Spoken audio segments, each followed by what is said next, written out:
नमस्कार दोस्तों, मैं हृदय यादव। स्वागत है आपका अपने YouTube चैनल स्टडी रूम पर। दोस्तों, जैसा कि आप सब लोग जानते हैं, 5 जून आज विश्व पर्यावरण दिवस है। विश्व पर्यावरण दिवस की आप सबको हार्दिक शुभकामनाएं। दोस्तों, ये वीडियो हम लोगों ने विश्व पर्यावरण दिवस से संबंधित महत्वपूर्ण जो तथ्य हैं, जो आगामी परीक्षाओं के दृष्टिकोण से बहुत इम्पोर्टेंट हैं, चाहे वो करंट अफेयर हो या ट्रेडिशनल जीएस हो, जिसमें आपको यहाँ से सवाल पूछे जाते रहते हैं। तो आज हम इन सारे तथ्यों पे बात करेंगे और उम्मीद करता हूँ कि आपको ये काफ़ी अच्छे से समझ में आएगा, बहुत ही सरल भाषा में। तो एक छोटा सा वीडियो है इससे रिलेटेड, विश्व पर्यावरण दिवस से रिलेटेड।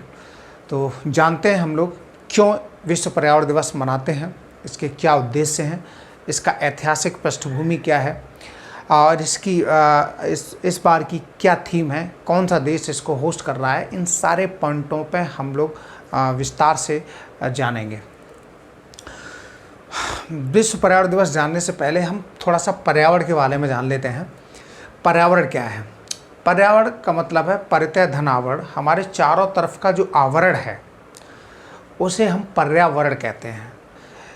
पर्यावरण में 2 घटक हैं, जैविक और अजैविक। इन दोनों जैविक और अजैविक घटकों का मिश्रण ही पर्यावरण है। ठीक, इस पर्यावरण में विसंगति पैदा होती है, उसे ही हम पर्यावरण प्रदूषण कहते हैं। अर्थात जैविक और अजैविक घटकों में विसंगति पैदा हो जाए या विकृति पैदा हो जाए तो पर्यावरण प्रदूषण होता है। और इसी पर्यावरण प्रदूषण को समझाने के लिए, इस पर्यावरण प्रदूषण से संबंधित समस्याओं पर प्रकाश डालने के लिए, लोगों तक उसके पर्यावरण प्रदूषण के दुष्प्रभावों को पहुंचाने के लिए, पर्यावरण प्रदूषण से प्रकृति पर, मनुष्य पर, बाकी जीवों पर कितना दुष्प्रभाव पड़ता है, क्या इसके बचाव हैं और कैसे इनको रोका जा सकता है, इन सारे मुद्दों पर जागरूकता फैलाने के लिए हम पर्यावरण दिवस मनाते हैं। इसके थोड़ा सा ऐतिहासिक पृष्ठभूमि में हम जाएं तो 1972 में वैश्विक स्तर पर पर्यावरण प्रदूषण की समस्याओं को उजागर करने के लिए संयुक्त राष्ट्र संघ ने स्वीडन के स्टॉकहोम में एक वैश्विक सम्मेलन बुलाया। इस सम्मेलन में 119 देशों ने शिरकत की। भारत भी उसमें शामिल था।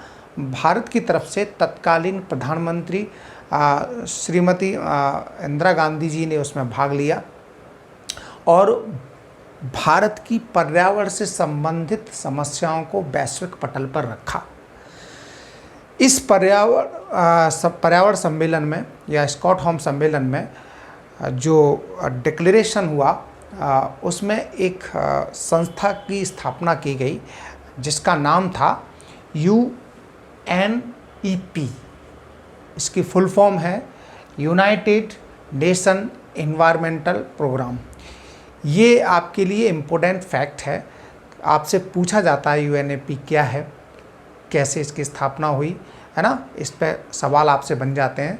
तो इसी सम्मेलन में UNEP की स्थापना हुई और इसकी फुल फॉर्म भी आपसे पूछ ली जाती है। इसको हम संयुक्त राष्ट्र पर्यावरण कार्यक्रम भी कहते हैं। इसका जो कार्य है वो पर्यावरण से संबंधित वैश्विक एजेंडा तैयार करना। ठीक, ये एक ऐसी अथॉरिटी है जो पर्यावरण से रिलेटेड वैश्विक लेवल पर जो भी प्रोग्राम चलते हैं उनको ये रेगुलेट करती है। ठीक है, इसका नाम UNEP है। इसको आप जानते रहिएगा। इस के ही माध्यम से विश्व पर्यावरण दिवस के जो प्रोग्राम चलाए जाते हैं, विश्व पर्यावरण दिवस पे जो प्रोग्राम वैश्विक लेवल पे संचालित किए जाते हैं, वो यही एक अथॉरिटी है जो रेगुलेट करती है। विश्व पर्यावरण दिवस 15 दिसंबर 1972 को ही संयुक्त राष्ट्र की महासभा ने एक प्रस्ताव पारित करके एक पर्यावरण दिवस मनाने का फैसला लिया, जिसके माध्यम से उनका ये उद्देश्य था कि हम इस पर्यावरण दिवस से लोगों को वैश्विक लेवल पर जागरूक कर सकते हैं, पर्यावरण प्रदूषण के बारे में लोगों को बता सकते हैं, इससे क्या दुष्प्रभाव हैं, इससे कैसे बचा जा सकता है ना, ये मानव सभ्यता के लिए कितना हानिकारक है। इन सारी चीज़ों पर प्रकाश डालने के लिए, लोगों तक उनको जागरूकता बढ़ाने के लिए वैश्विक पर्यावरण दिवस मनाने की योजना बनाई और उसके लिए एक दिन निर्धारित किया गया 5 जून। ठीक है, तो इस आधार पर पहली बार 1974 में विश्व पर्यावरण दिवस मनाया गया।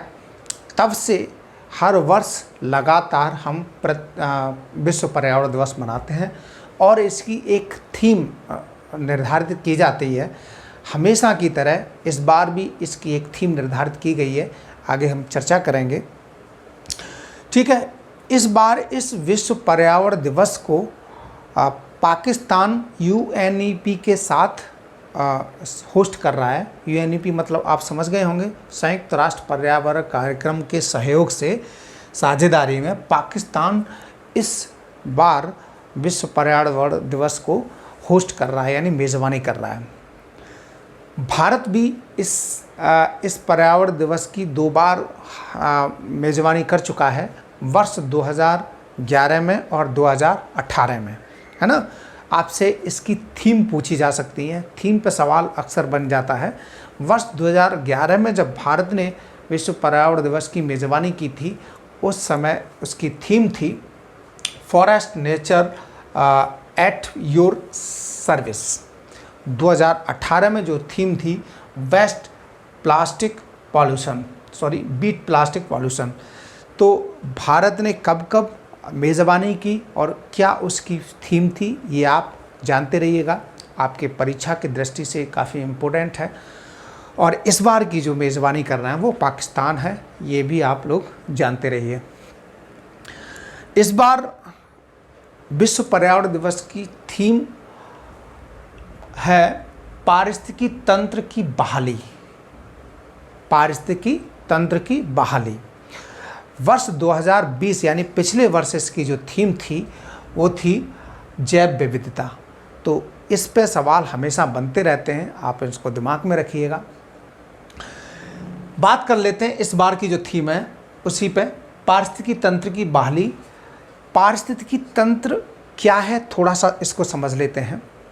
पारिस्थितिकी तंत्र प्रकृति की एक इकाई है जिसमें सभी जीवधारियों का उनके भौतिक घटकों के साथ जो अंतःक्रियाएं होती है, उनसे जो एक परितंत्र बनता है उसे हम पारिस्थितिकी तंत्र कहते हैं।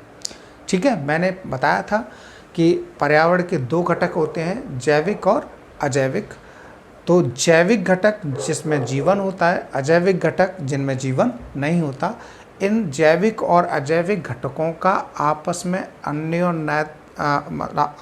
में अंतःक्रियाएं के माध्यम से जो एक तंत्र विकसित होता है उसे हम पारिस्थितिकी तंत्र कहते हैं। ठीक है, इसी पारिस्थितिकी तंत्र की बहाली इस विश्व पर्यावरण दिवस की थीम है, यानी इंग्लिश में इसको इकोसिस्टम रिस्टोरेशन, यानी जो पर्यावरण में ह्रास हो गया है, जो इकोसिस्टम में ह्रास हो गया है, क्षरण हो गया है ना, उसको बहाल करना। जैसे हम लोगों ने जो बहुत सारे बड़े पैमाने पर वनों की कटाई चल रही है, नगरीकरण के माध्यम से जो वन काटे जा रहे हैं, पेड़ काटे जा रहे हैं, जिससे पर्यावरण विसंगति पैदा हो रही है। और इस पर्यावरण विसंगति से तमाम पर्यावरण से संबंधित समस्याएं पैदा हो रही हैं, चाहे वो ग्लोबल वार्मिंग हो, चाहे वो जैव विविधता का ह्रास हो, है ना। और इन सारी तमाम समस्याओं के लिए ये जो पर्यावरण प्रदूषण यानी पेड़ों का काटना है, ये जिम्मेदार है। मनुष्य को ये चाहिए कि जो गलतियां वो कर चुका है इस पर्यावरण थीम के माध्यम से उनका सुधार करें और ज़्यादा से ज़्यादा मात्रा में पेड़ लगाए, वृक्ष लगाए। भारत सरकार और स्टेट गवर्नमेंट भी इसके लिए बहुत सारा प्रयास कर रही हैं, है ना।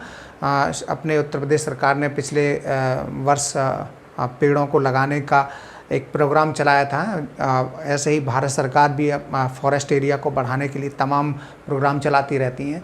तो हम लोगों की भी ये जिम्मेदारी है कि इसमें सहयोग करें और ज़्यादा से ज़्यादा हम लोग आसपास अपना एनवायरनमेंट में पेड़ लगाएं और वनस्पति एरिया बढ़ाएं, जिससे हमको हमारा एनवायरनमेंट, हमारा वातावरण शुद्ध होगा और हमको ऑक्सीजन जो वृक्ष देते हैं और हमारी कार्बन डाइऑक्साइड को एब्जॉर्ब कर लेते हैं, उससे हमारा वातावरण शुद्ध होता है। तो इन सारी समस्याओं का समाधान इससे हो सकता है, पारिस्थितिकी तंत्र की बहाली से। तो सभी लोगों को, हम लोगों को मिलकर इसके लिए पहल करनी चाहिए और एक एक वृक्ष अगर पूरे साल में कोई एक व्यक्ति भी लगाता है तो भी हम करोड़ों वृक्ष लगा सकते हैं। यही था आज का वीडियो अगर अच्छा लगे तो इसे लाइक करिए, शेयर कर दीजिए, सब्सक्राइब कर लीजिए जो भी व्यूअर्स इसको देखते हैं, और अपने मित्रों तक भेज दीजिए। Thank you.